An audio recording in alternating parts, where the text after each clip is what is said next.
Hi again, everyone, and welcome to another episode of Alumni Chats, a weekly podcast featuring alumni from the Department of Broadcasting and Journalism here at Western Illinois University.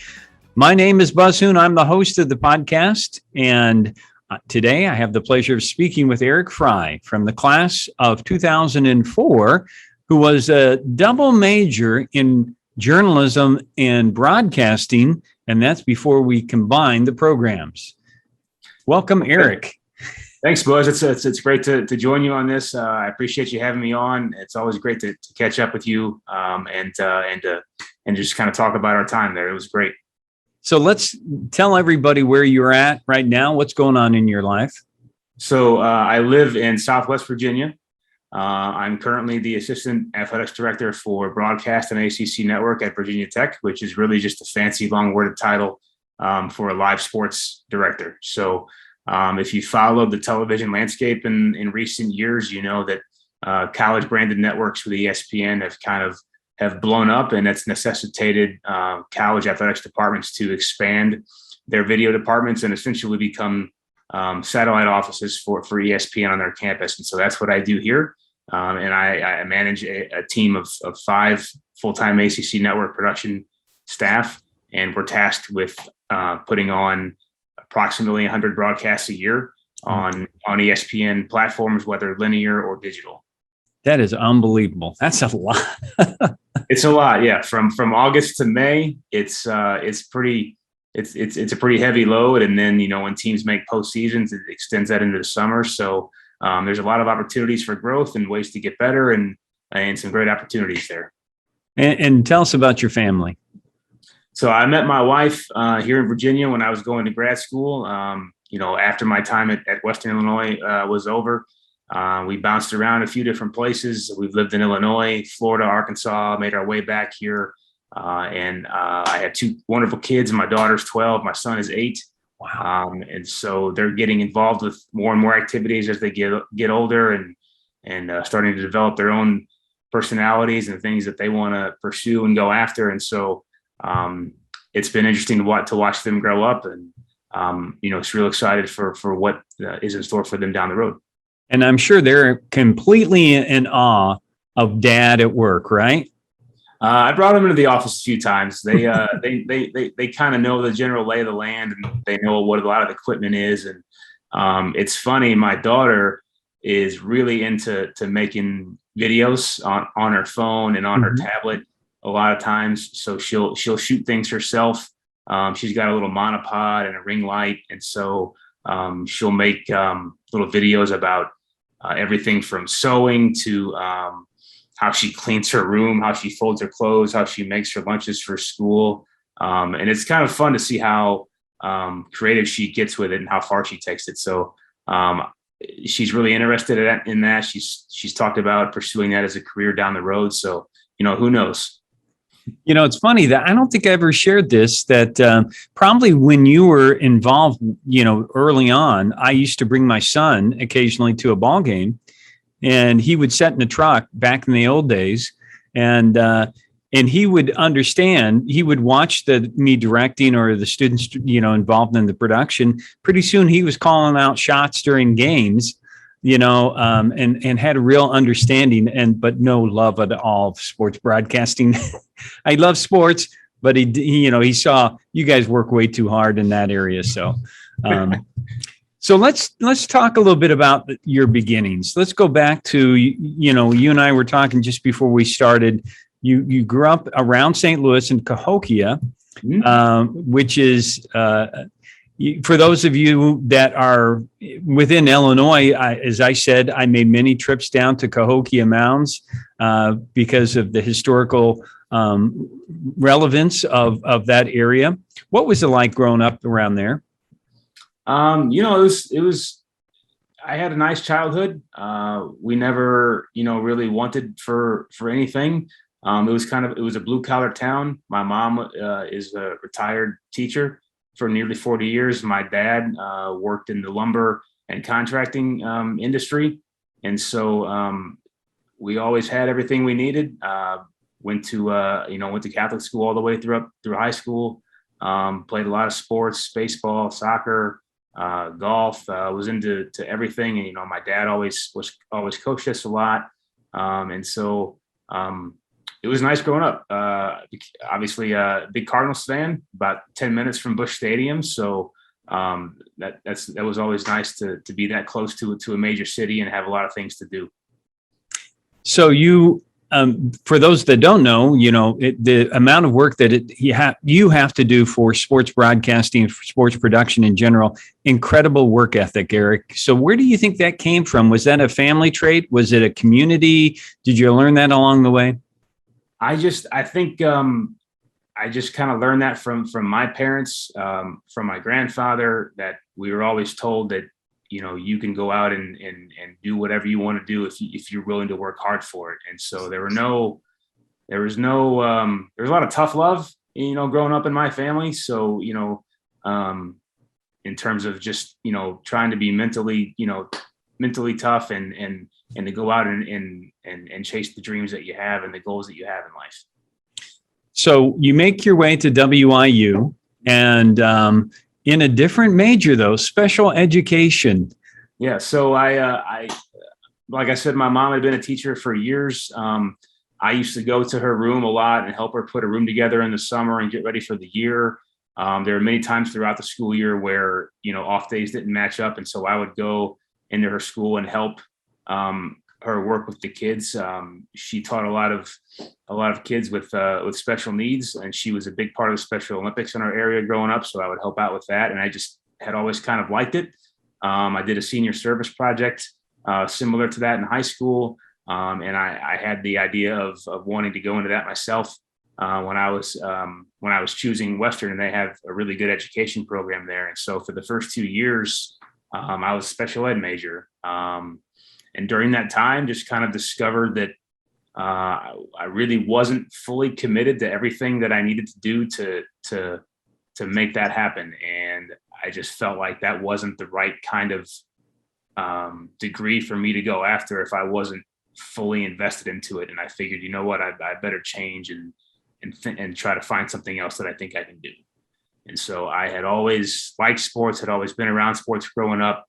And I wanted to do something to stick around it. Have always enjoyed writing. So that's when I made the switch to journalism. I had to pick a minor.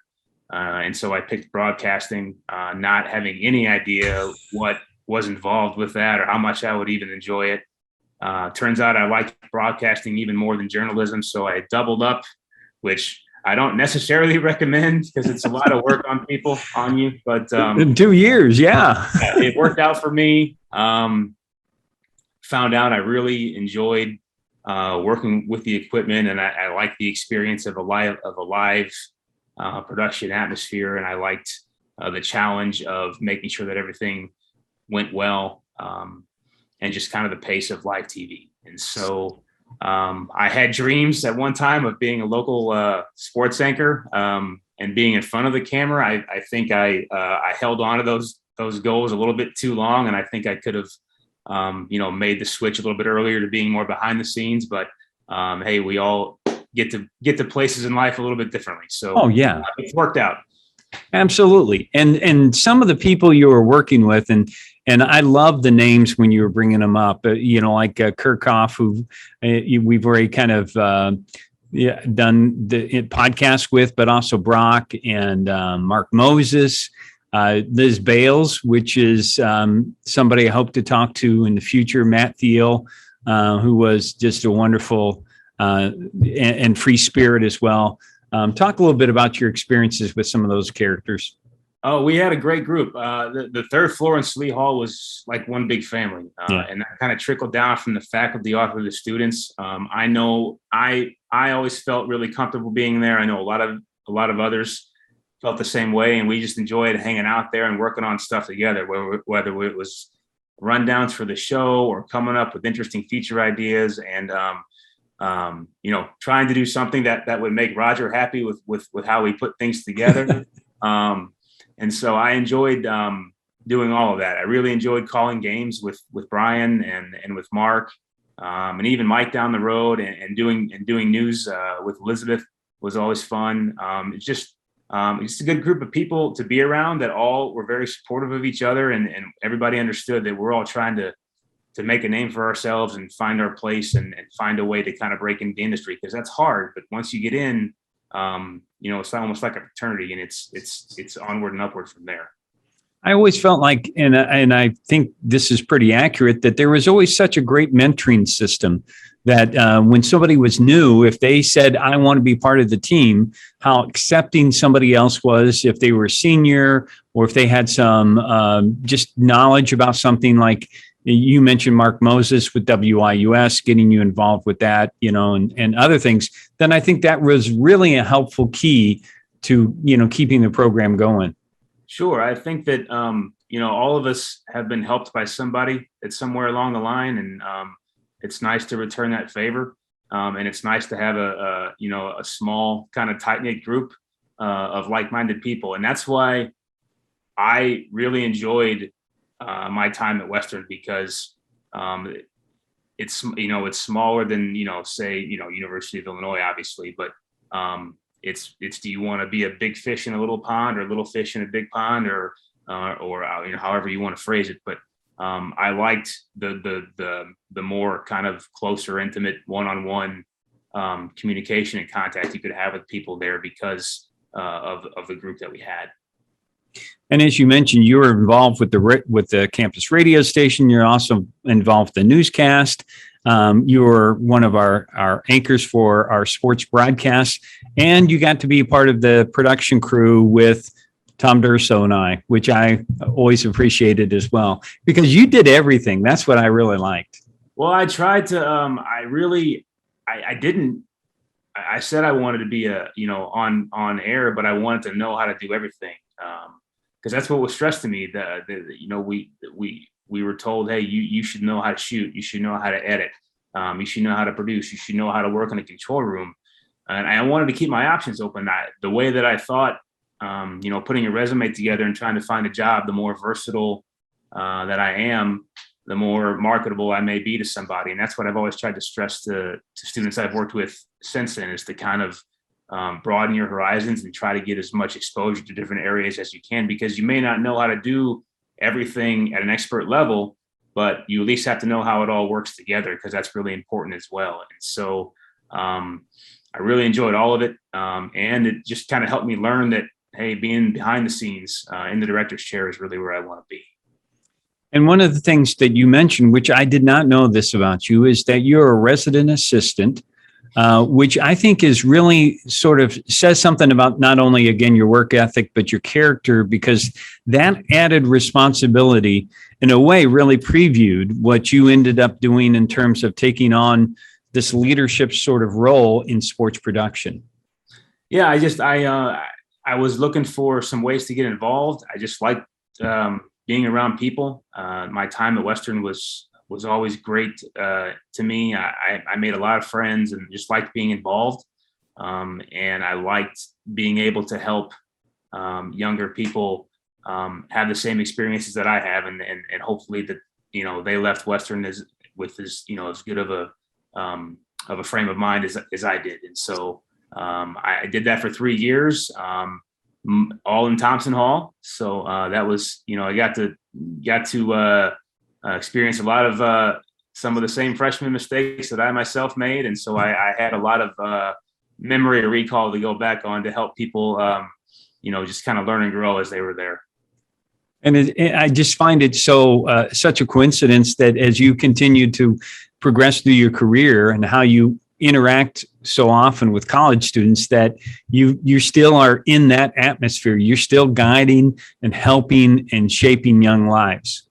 Well, if you talk to anybody that kind of works in this niche that I'm in, we can't do our jobs without students. And so even though we've got 5 full-time people here that put shows on, 90% of our crew is students with a mix of some freelancers. And so we need them to be good, and we need them to invest themselves and be able to learn quickly on the fly and get better each and every show. And so that doesn't happen by just throwing people, to the wolves and expecting them to get better. We got to invest the time to to go one-on-one with evaluation and going through things and say, you could have done this better. You could have framed this shot better. This graphic would have been more timely here. This replay was cued too short or too long, or it wasn't rolled the right speed. So there is always something that we can get better at, and always something that we can learn from every production that we do.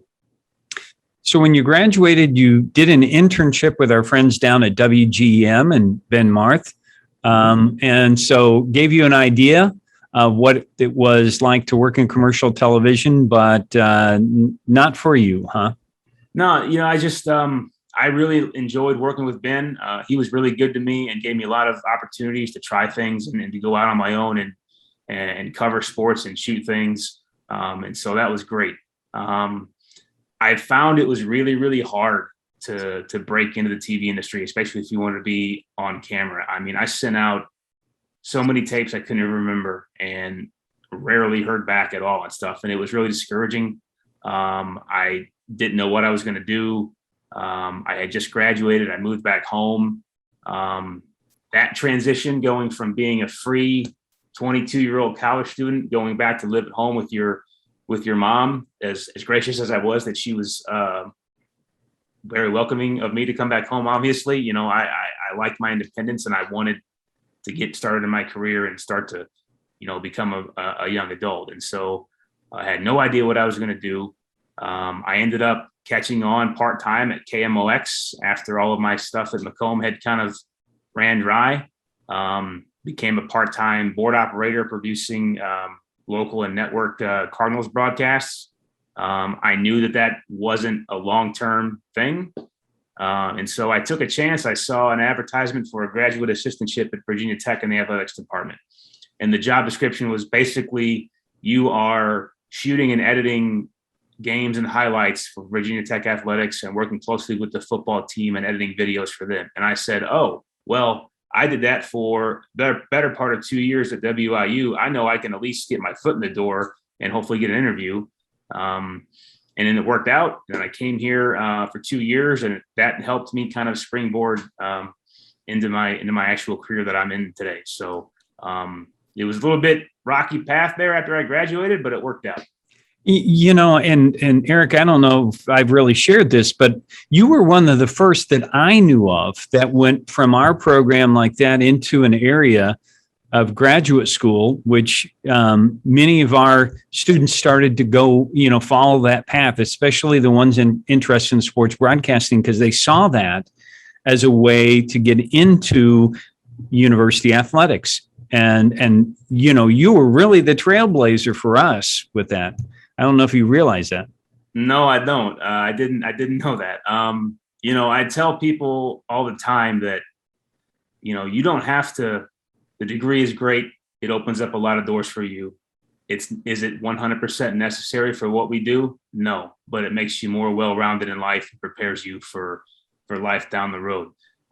When I took this graduate assistantship here at VT, I was way more interested in the work part of it, in the video work part of it, than I was school. The school part of it was a means to an end for me. So I picked a program that I thought would be useful, and I thought that I could apply in instructional design and technology. And so I did what I needed to do to earn my degree, but I really focused most of my 2 years here on making myself better and making my skills better, becoming a better shooter, becoming a better editor, to go out and get that next job, because I knew that's what I wanted to do. And that was my path to be able to get there. And it's sort of amazing that as you talk about your career path, you went to Illinois when they're instituting sort of beginning the Big Ten network. And then you also go to Florida State, where they're with the SEC network, and you're at Arkansas. Or no, Florida State was ESPN3, and then Arkansas was SEC. So won't you tell that how that sort of the changes in college athletics and the broadcast and how you were going along with the stream of that? So college athletics has really boomed over the last 10 years or so. So when I started at Illinois, it was essentially the same thing I was doing here at Virginia Tech, except I was, a full-time employee and I had salary and benefits. You were basically an in-house post-production house for the athletics department. Go out and shoot games, edit videos for the website, recruiting videos, banquet highlight videos, season highlight things, that kind of stuff. And then it was, we're going to do in venue big screen shows. So when you go to a game and you see the giant video screens, the jumbotrons, scoreboards, and all the entertainment that is provided there for fans in the arenas. And that's how it started. And then the Big Ten Network started, and that required a little bit different thinking, a little bit more kind of treetops views on how college video departments are structured, because now you're starting to separate to a live broadcast to a more of a post-production model. So that started about 2007, 2008. I took a new job at Florida State because it was a move up for me.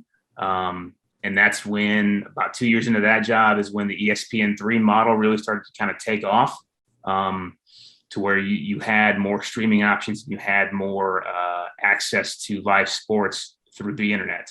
And so that was kind of the wild, wild west of live production during that time, because everybody was just trying to get started, and nobody really had an idea of how it was supposed to work. And so we got some kind of direction from ESPN, but it was kind of rudimentary, I guess, to get us started, until everybody got on board. And then a couple of years go by, and it's announced that the ACC Network is going to launch its own platform in conjunction with ESPN. And then everything exploded in terms of every school in the SEC investing millions of dollars in control rooms and infrastructure and hiring people. And I was fortunate that the person that I worked with at ESPN on ESPN3 initiatives at Florida State moved into a role to oversee all of the schools in the SEC to get their control rooms and their staffs on board and ready to go. And so he kind of persuaded a few people to reach out to me about potentially coming to Arkansas. And that's how that move happened there in 2014. And I'm eternally grateful for that, because that's springboarded me into the role that I have now. So I was there for about 4 years. It was the most successful cable TV launch in the history of television. And then the opportunity came up for me to come back here to one of my alma maters, and a place that's special to me, and kind of start over and do the same thing with the background knowledge and the foundation that I had in the SEC. And it made it, a smooth transition, and kind of, I don't want to say easy, but it was more navigable to get everybody up to speed quickly for our launch here. So one of the things you mentioned, Eric, is that it takes really three different things. You need more people, you need more equipment, and you need more money, right? Sure, absolutely. It, every year we get asked to do a little bit more and more. And so there's the live broadcast part of it. There's your in-venue show. And now we have social media and creative content, which has really taken everything to another level. So, I mean, if you're a creative content person and somebody in tune with social media and how you can make those mold together, I mean, you could almost write your own job description at this point, because those jobs are becoming open every single day. So our video team here is upwards of 15 people now, because it has to be. So we've been able to separate into specialized groups. So we've got our network team, we have our in-venue team, we have our social team, and there's some cross-pollination there, but for the most part, we're all independent of each other. We have our own spaces, our own budgets, and we're able to operate at an efficient level, because we're not all, it's not Johnny Allstaff every time we go out to do something, which is really helpful. So that helps with burnout, that helps with keeping things fresh, it helps with eliminating mistakes, and it just keeps us doing things at a high level. You mentioned the fear of burnout, because I'm as you know, and I know it is the same thing. You can become so immersed in the job that you that you won't leave it alone. So what are some of the challenges to being involved with what you do? Some of the challenges are we work with a lot of students, so there's always an element of teaching and turnover there. So, in fact, this past year, we lost a really good senior group of kids that were really experienced. Some have gone on to get really good jobs. Some of them have stuck around as freelancers in the region. But we're kind of in a pattern where we're trying to bring in the next crop and get them ready to go. So it always kind of ebbs and flows with the workforce that you have. And so that's a challenge. The work-life balance part of it is also a challenge. The pandemic obviously hasn't helped, not just in our industry, but for everybody. I know a lot of people, friends of mine in the industry, friends of mine I went to school with, that have said, you know what, this isn't for me anymore. I'm going to get out to go do something else. And so I think part of that is holding on too long to the traditional, work and office model.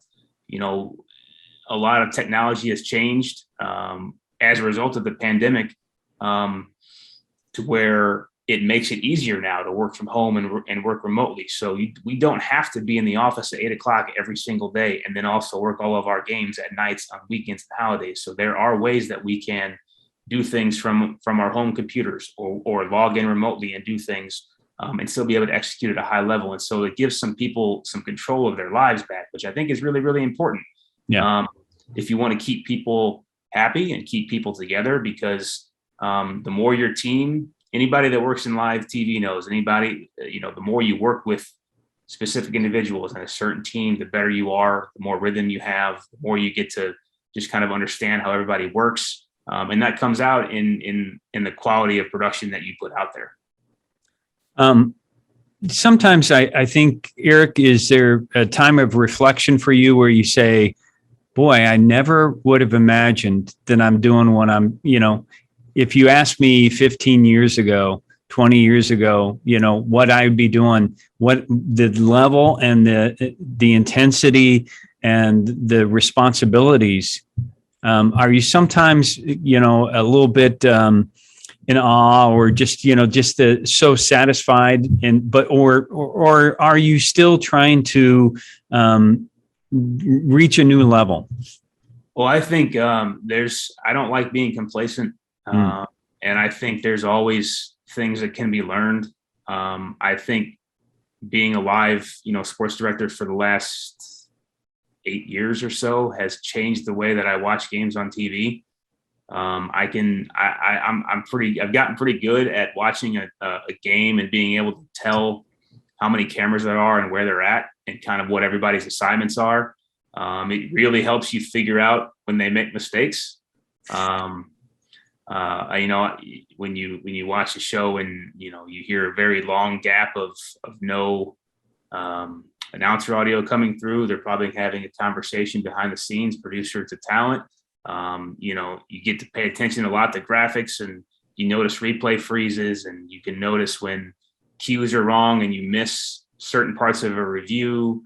Can certainly tell camera whips, and those even happen on the biggest shows. I saw two in the Super Bowl a couple of years ago. So it really just kind of changes the way you watch TV, and it forces you to kind of rethink, how you would do it. And so if you can take one thing from every show that you did, good or bad, and apply it to the next thing, that's how we always keep getting better, because we tell our kids all the time that no show is ever perfect. It's never as bad or as good as it seems. It's probably actually a little bit better and smoother than you think it is, because inside that control room is organized chaos. But as long as it doesn't appear that way on air, then you're doing your job. And so there are always little things that we can tweak and improve upon. And so that's kind of what we always stress, to always be looking for the next thing to get better at. And it's amazing to me to see your growth, your personal growth, your professional growth, Eric. But is there ever a time, and I found this because I'm very similar to you, and when I watch anything, is to not be overcritical. How do you stop from, especially when students are involved, being to a point to where, you just end up kind of ruining their viewpoints? Well, we just try to be humans first. So when we do a game, or when I'm watching somebody that I know that's directing a game or another school, you don't know what's going on in that room because you're not there. You don't know what kind of day those people may have had. You know, there have been times when we've had kids come in that, you know, had 3 exams that day, and now they got to come in and work a linear basketball show versus Duke.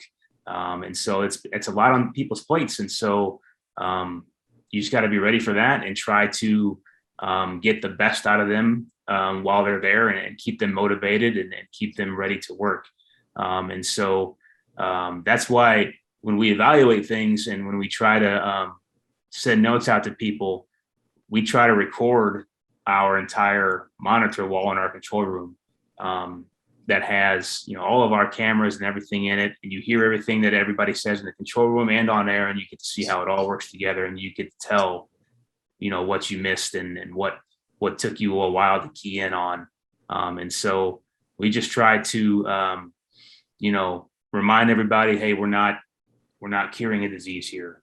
This is not rocket science. We're just putting sports on television. And so more often than not, the person watching at home has no idea that you just messed something up. We do because we see it every day, but always kind of keep that perspective that there are grander things and bigger things in life than what we do.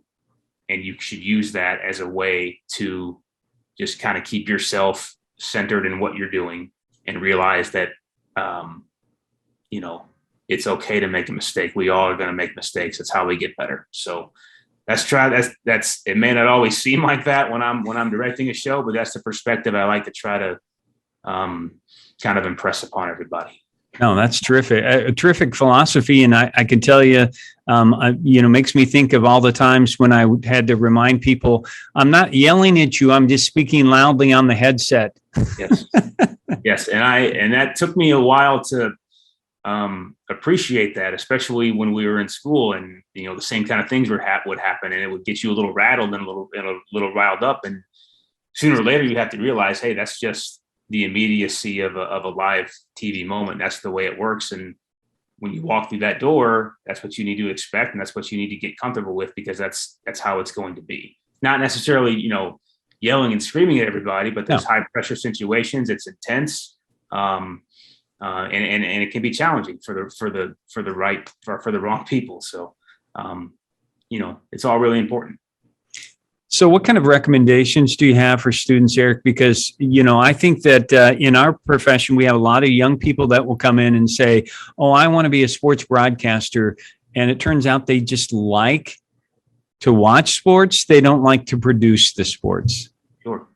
So I tell people, you know, bare minimum, you should like sports. You should understand the sports that you're working. And if you don't, you need to put the time in to learn that. If I put you on a camera for a baseball show and you don't know the difference between a center fielder and a shortstop, that's a problem. But we can work through that if you tell me that a couple of days ago, not 5 minutes before first pitch.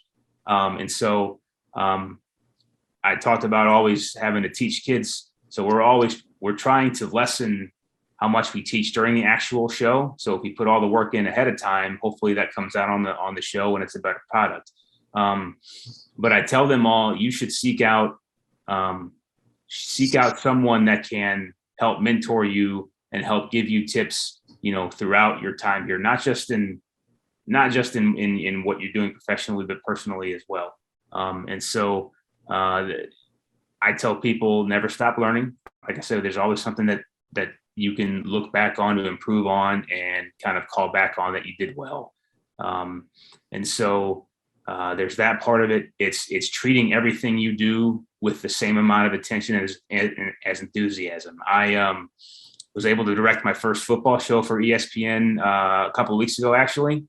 And I gave that the same amount of attention and preparation that I would a digital soccer or volleyball show that we've done. So I've been fortunate enough in the last few years to direct a lot of, you know, kind of higher profile sports productions. We've had basketball games against Duke, against Carolina, against Virginia. And so all of them is equally important to your viewers. So that's what I try to stress to everybody is if you put the same amount of preparation and attention to detail for your lowest level of productions as you do your highest, it's not going to matter. Once you get into it, it won't matter what level of a show you're doing, because it's the same amount of detail and attention that you're putting into it. You know what I mean? So it just kind of helps them prepare to always, there's just no difference between, a lower level show or a higher level show if you put the same amount of work in.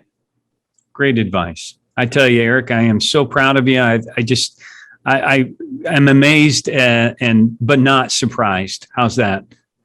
Well, I appreciate that. Thank you very much. I appreciate the compliments. I really enjoyed my time at Western. It exposed me to a lot of things, and you guys were always so giving of your time and knowledge and expertise.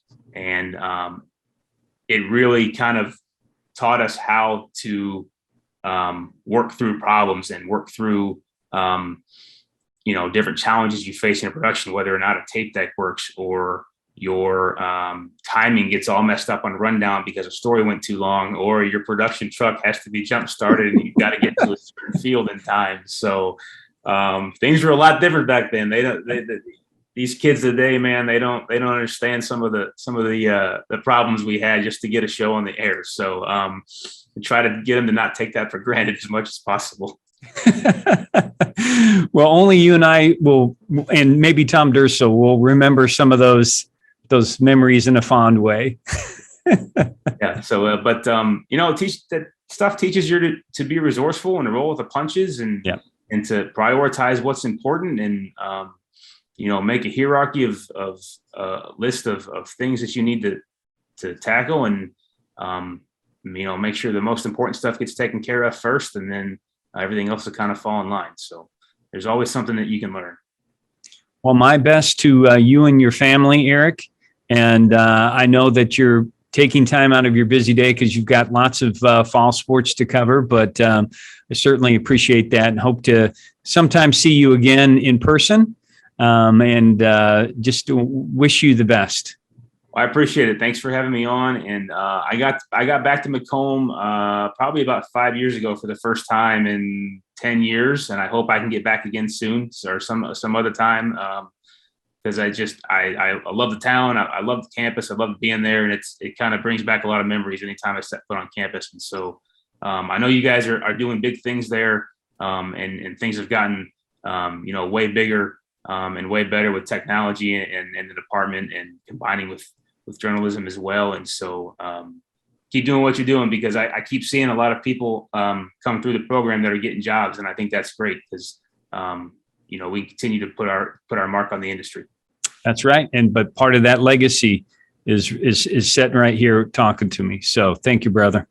Well, thank you very much. And thanks to all our weekly viewers out there. If you are interested in being a guest on the podcast, or you know somebody that you would like to recommend, just send me an email.